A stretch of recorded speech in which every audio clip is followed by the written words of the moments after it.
Belle victoire, et c'est vrai que la démocratie, apparemment, ça chauffe un petit peu. C'est un petit groupe, apparemment. Oui. Ils sont une cinquantaine, une soixantaine, mais ils font assez de bruit pour perturber cette fête. Et finalement, cette fête de tous les Fréjussiens, puisque le verdict des urnes est sans condition, quoi. C'est clair. David Rachid est plébiscité par les Fréjussiens, son programme est plébiscité par les Fréjussiens, et par une cinquantaine d'irréductibles, certainement téléguidés par une gauche qui les instrumentalise.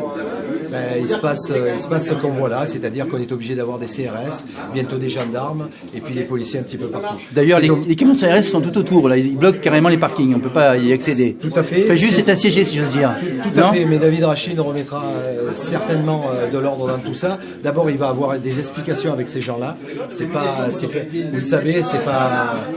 Comment dire, à travers des représentants de communauté, peut-être des représentants, c'est ça, absolument, hein, absolument. Pour discuter de la manière dont la démocratie se passe à Fréjus. Nous souhaitons être dans le dialogue et en tout cas dans la démocratie.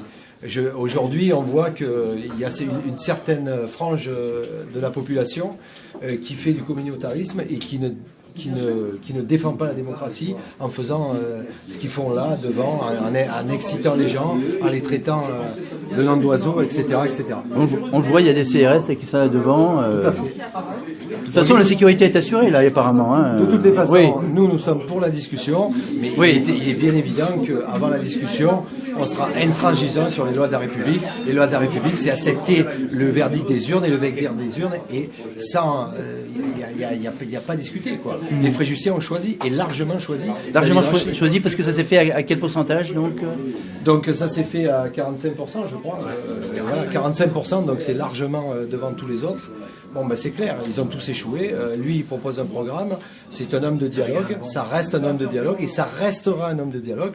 Par contre, il faut que tout le monde veuille dialoguer. Là, apparemment, il y a une cinquantaine d'irréductibles qui sont venus pour casser la fête. On a bien vu même des drapeaux étrangers qui circulaient. Écoutez, c'est quand même curieux. Aujourd'hui, c'est une élection municipale française et encore une fois, c'est teinté d'un communautarisme que évidemment, nous combattons tout régulièrement, et aujourd'hui on ne peut pas accepter ça. Bon, on est obligé de le subir, on ne l'acceptera pas. Voilà. Merci monsieur.